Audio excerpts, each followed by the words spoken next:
Hello, folks. My name is Dr. Anthony Horvath. I'm the executive director of the Athanatos Publishing Group, and we have a new book coming out by Pastor Michael Zarling. The name of the book is Resisting the Dragon's Beast. What if God's servant of the government behaves like Satan's servant? It will be officially released April 2nd, 2023. You can get it right now as a pre-order on Amazon and Barnes & Noble and maybe other online retailers. But you can actually get it in your hands if you order through GutenBookPress.com, and we'll have a link in the description so that you can do that.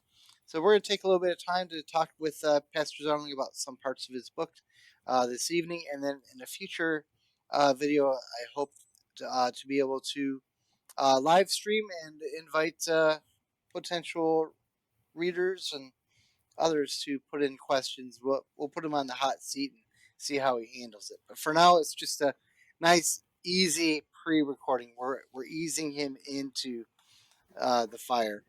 How are you That's right, because that's fantastic, because I get pretty nervous in talking in front of people. I believe that. I can tell that just by looking at you. Yeah. That's right. So we're going to talk a little bit today about resistance. This is a theme in your book. You draw a distinction between resistance and I think revolution, I believe is the or rebellion. Rebellion, sure. Yeah. So this is important, I think, and I, as usual, have all of my own thoughts, and yet this is not my book. So I will pretend I have nothing intelligent to say and let Pastor say all the intelligent things. So why don't we just maybe start with that? What's the lay out the distinction and the biblical basis for it? Yes, thanks. The idea then with resistance is it's basically just saying no. It is like what I say in the book is when someone tells you to stand up and you don't think it's right, and so you sit down. When they tell you to shut up and you speak out, it's doing what you feel in your sanctified Christian heart to do what is right when you see evil being done. And it's resistance. It's it's not rebellion, and that's one of the reasons why I think a lot of Christians are hesitant with it, because resistance is also called civil disobedience, and it has the word disobedient in it. And yet here in America, it is legal for us to practice civil disobedience. It's part of the Constitution. It's part of our amendments. And so then as Christians, we're actually following our government, our founding documents, since they allow us to practice civil disobedience and resistance. So it seems like people kind of pick and choose in our society what counts as resistance versus what counts as rebellion. Like some people get to do all the rebellion that they want, burn down blocks and all sorts of other stuff. But if you just say no, like you said, well, no, that's just too far. I mean, so how do you discern that? How do you where do you draw the line between okay, we're now crossing into rebellion territory, objectively speaking? Right, and that's a great question.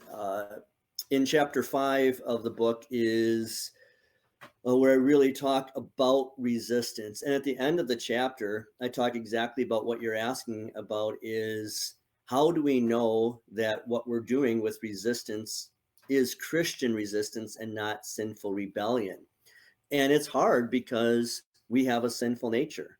And so we have to always, as scripture says, examine ourselves, examine our motives, compare ourselves to the 10 commandments, and then look at, am I just saying no because I don't want to do it? And as Americans, it's part of our spirit. It's part of our DNA that we are independent and willful. We don't want to do what others tell us to do. So we have to look at, am I saying no because I'm sinful? And so I need to curb my sinful nature. And then God uses his servant of governing authorities to do that. But what I'm looking at in this book is also, we are also called upon as Christian citizens. It is our vocation then to look at, uh, with civil disobedience and resistance, am I sanctified? Am I in my Christian spirit saying no for the right reason because I see evil being done? I see, or I hear lies being told by governing authorities. And so when they tell me to say yes, I must then, in Christian conscience, say no. And then I am curbing the sinful nature of the governing authorities. And that's always a very difficult balance. And it's something that we need to discuss and debate. And my point in the book and writing the book is that whole debate and discussion was not happening the last few years. It was just very an eighth grade answer. Submit to governing authorities, Romans 13. Fourth commandment, honor those in authority over you. Give to Caesar what is Caesar's. Eighth grade answer. And yet, what we're dealing with now, this is like master level degree stuff. And so we need to question, doubt, debate. It's okay to do that. But I'm afraid that a lot of it's been shut down, hence the reasoning for the book. Well, so much to say to that. Yes. So to me, the questions that come to my mind when you lay it out like that is, you know, what why did the eighth grade answer persist? And I'm going to lay out a thesis and Okay. see if it works. Like, do you think that one of the reasons why so many Christian leaders just said, "Oh, Romans 13," is because they viewed the handling of the pandemic as a purely political thing, and Christians have no business, you know, even being, I mean, caring about what the politics is, so long as we can worship and so on and so. I know there was the other side of that is they weren't letting us worship. Mm-hmm. So, but ignore that part just for a minute. But like, do you think that's why like you're like, well, we're not political, so Right. yeah, I think part of it is that we have done a disservice in our role as Christian citizens of two kingdoms. There is the left hand kingdom of this earth and the governing authorities, and then the right hand kingdom of the spiritual kingdom, God's heavenly kingdom. That we have, like I said, we've done a disservice to ourselves and to our God and to our fellow citizens by not knowing the rules of law. And so people don't know what the rules are. For example, one of the examples I use in chapter 5 is here in Wisconsin, where you and I live. Our Governor Tony Evers, had a mandate of things being shut down and masks and so forth. And that emergency power that he claimed he had, whether he had or not, at least he could have made the argument constitutionally. He could declare a mandate for 60 days. And when I talked to other pastors about it, when I said, I'm not doing this anymore, I'm not wearing a mask at church, school, when I go into stores, whatever, because on day 61, his mandate was illegal. And other pastors questioned, they said, well, we didn't know if it was illegal until right, the Supreme Court said so. yeah, And the example I used with them and then I put in the book was, no, if someone breaks into my house, he's a thief the moment he breaks down the door, not the moment he's arrested, tried, and convicted as a thief. right, He committed a crime that moment. And I said, and the governor was guilty because it's the Constitution. And they go, well, why do you care so much about these rules of law? Because that's our job as Christian citizens. And I think, like I said, I think we do a disservice as pastors, teachers, lay people when we don't know about the rules of law, the Constitution, and so forth that governs everything in America and our states as Christian citizens. We're not living in the left-hand kingdom. We want to just stay over here in the right-hand kingdom, and we're both. yeah. So so the other side of that is that they were not just dictating uh, rules and restrictions outside of the church. They were actually mandating them inside the church. So so what about that now? Like how maybe maybe try to devil's advocate.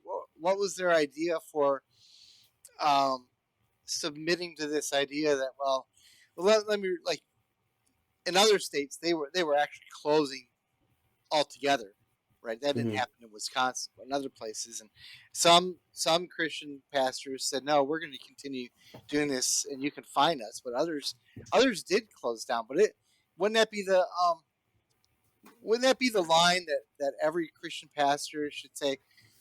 Okay, you can do what you want to say outside, but now we are in my kingdom, and yet Yep. what we saw submission even in the churches. How do you explain that?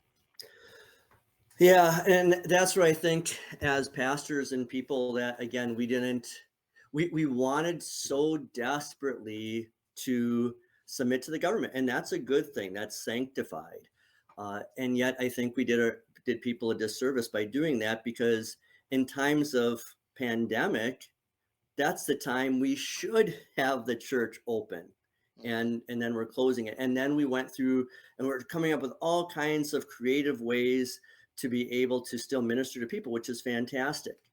uh, One of the examples that I have in a later chapter is Martin Luther himself, that his elector told him, you get out of Wittenberg because of their pandemic that was going on. And I changed it. It was one of the last edits I gave to you. I changed the wording as he refused to do so. As I asked you to change it, he resisted. He stayed behind to minister to the people, and I use that as an example here because I think that's what we needed to do, is just to say no. According to the First Amendment, the freedom of speech, freedom of religion, you cannot shut us down, no matter how much you want to fine us and so forth. And every single one of the churches that you mentioned across the United States that were fined by their local or state governments, every one of them went to their state or Supreme Court, the state Supreme Court or the federal Supreme Court, and those fines were overturned, that the churches were in the right. And I just wish we would have known that in the beginning, so we didn't have to do this. We were in the right by being open all the time and never shutting anything down. Well, isn't it interesting that Governor Evers could make the argument, or it could be said, well, we don't know if it's illegal until it goes to the courts, but we're supposed to shut down Mm, before the courts have spoken. I mean, yeah. yeah.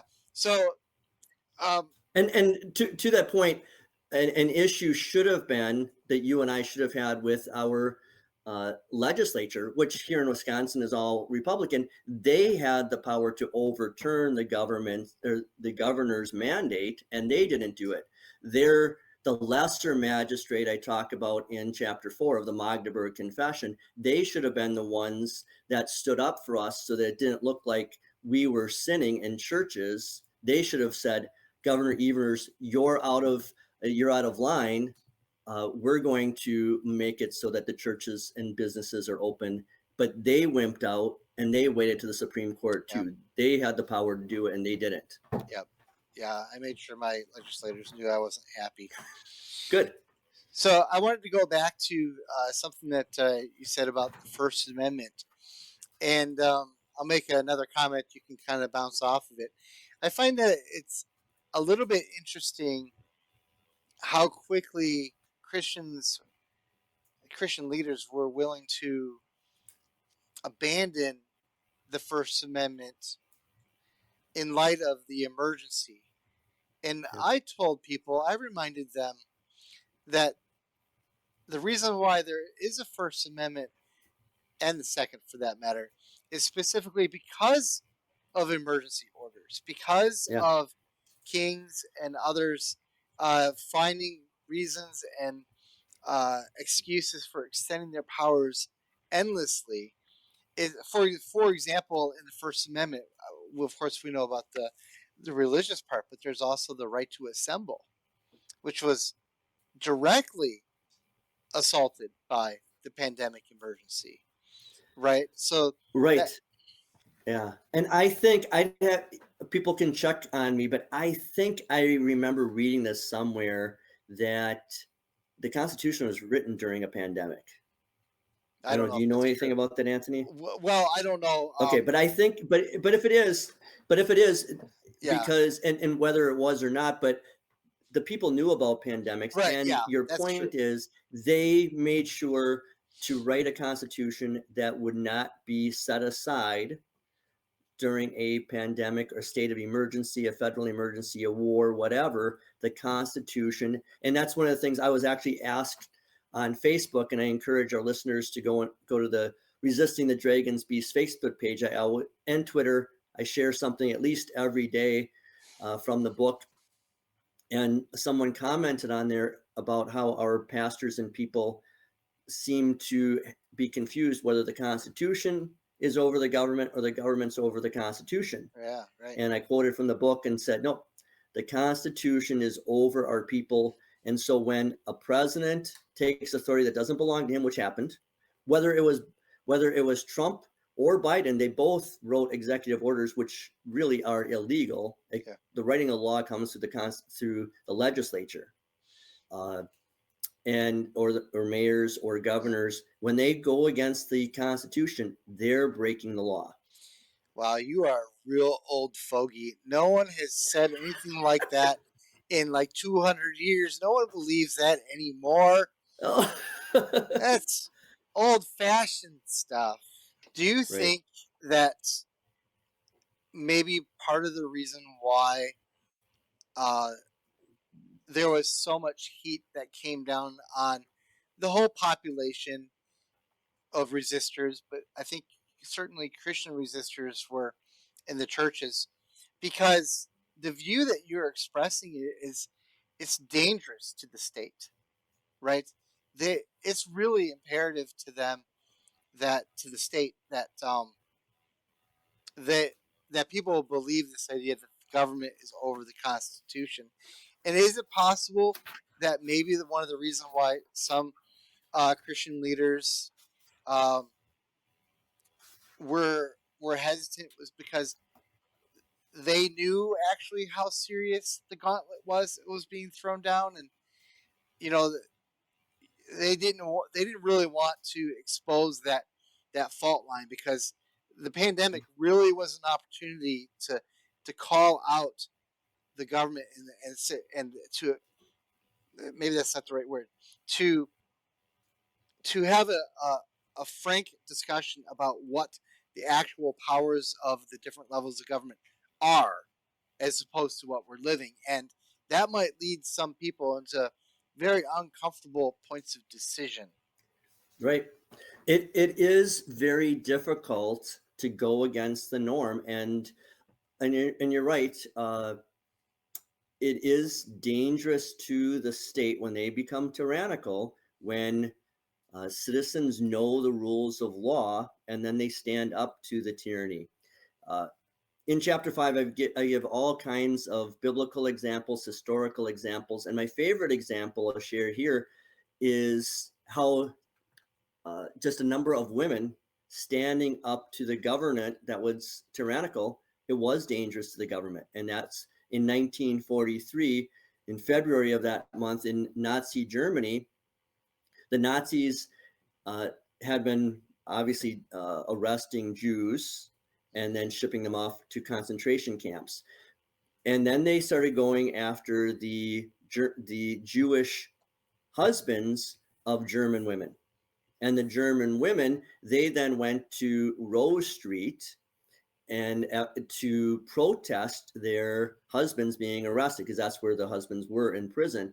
And the Gestapo, the German police, they trained their guns on these German women, and the women, they just stood there, and more gathered. Uh, and what happened is the Gestapo, the Nazis, Hitler backed down. Every one of those Jewish husbands were released, and even others were released by Goebbels, who was the head of the Nazi propaganda machine, because he knew that if that news of those women standing up got out to the public, out into the world, and they heard the story, then they know what was going on in Germany. But even more dangerous was that Goebbels was afraid that their own German people would see the German police have to back down when a bunch of German women stand up and don't do anything, no weapons, just standing out there praying, singing, and so forth. And I make the point that there are a lot of assassination attempts on Hitler's life. None of them worked, but they could get Hitler to back down to a bunch of German women. Mm-hmm. And that's the power of resistance. Yeah. And to bring that into today, I was just reading an article, and this was happening already in July of last year. One of my new favorite examples of resistance. I talk a lot about the Canadian truckers because that was going on when I was writing the book. But now it's the Dutch farmers. Yeah. I don't know if you've heard about that. Yep. Because of climate change laws in Europe, the government, especially like in Denmark, or in those European countries, they are they're threatening to take farms away. Mm-hmm. And so the Dutch farmers, they are protesting, and the way they're protesting, this week, was they're pulling their tractors and just blocking traffic, thousands and thousands of tractors. In July, what they were doing was they were taking their manure spreaders, filling them up with animal waste, and then spreading that waste in front of the courthouses and police stations and so forth. And now some Christians would say, see, that's out of line, that's too far. And yet the key is when the governing authorities don't listen, if they're not listening to your votes, to your emails, your phone calls, you standing in front of them, because those are easy to ignore, and no one else as a lower magistrate, a sheriff, for example, are standing up for you. Now, what are you going to do? And you feel it is your Christian sanctified duty. I have to say something because the government's taking my farm away. I need to provide, as a Dutch farmer, I need to provide for my family. This is my children's inheritance, and they're taking it away. I have to do something according to the 7th, 9th, and 10th commandments. So it may appear like I'm breaking the 4th commandment in order to stand up and stand out and resist. So that's my new favorite example. Yeah, and you never know. To go back to the German women example, if all of Germany had responded that way to the Nazis, then the history as we know it wouldn't have happened. But in order for all of Germany to have responded in that way, would have required 85% of Germans to have thought through the principles that you're talking about in this book. You can't rely on a pastor or a leader or a politician to set the standard. You've got to know this stuff on your own. And to go now take it to the Dutch farmer thing, we don't know what could happen down the road if only the Dutch farmers are the ones that stand up for what is right, because history tells us what could come down the pike. So Right.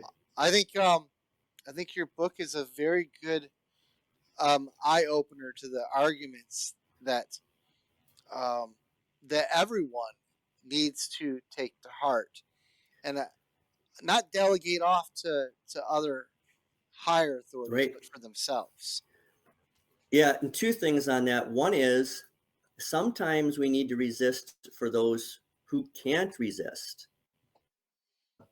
So, for example, that my daughter Miriam is being commissioned this Saturday as a second lieutenant in the National Guard.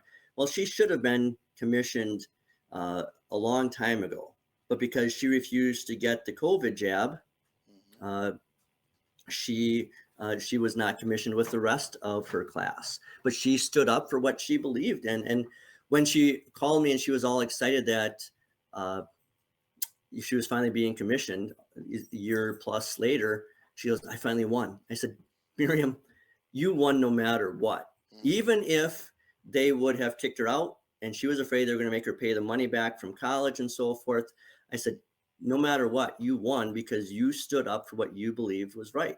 And so sometimes you have to stand up for those who can't stand up. And I think the Canadian truckers did that 2 years ago. Mm-hmm. Uh, and then another thing is, you know, like you said, with the German population, what would have happened, Anthony, if all the Christian pastors and all the Christians in the churches, when the state, local, and federal governments tried to shut down the churches, and they said no, Mm-hmm. and we're not going to do it, and everyone, the millions and millions of Christians stood strong, it would have blown over, and we wouldn't have I wouldn't have had to write a book. We wouldn't have these Yeah. discussions because everyone would have said, no, this is wrong. We're Yeah. standing up for what's right. Well, we wouldn't be able to use the Nazis as our example anymore. Yeah. Yeah. Yeah. Yeah. Well, Pastor, thank you for your time this evening. I have a whole lot to say and a lot more. Between this video and hold the book up there. There you Right. go. Excellent. There should be plenty of material for people to respond to. So hopefully the next time we do this, we can set it up so that people can ask questions on the fly and really have a fun time. All right. That sounds like a deal. And I'll see if my dog Mia, who's just getting in the shot now, if she wants to answer any questions later on too. All right. Sounds great. You have a good evening. Thanks, Pastor. Thanks, Anthony.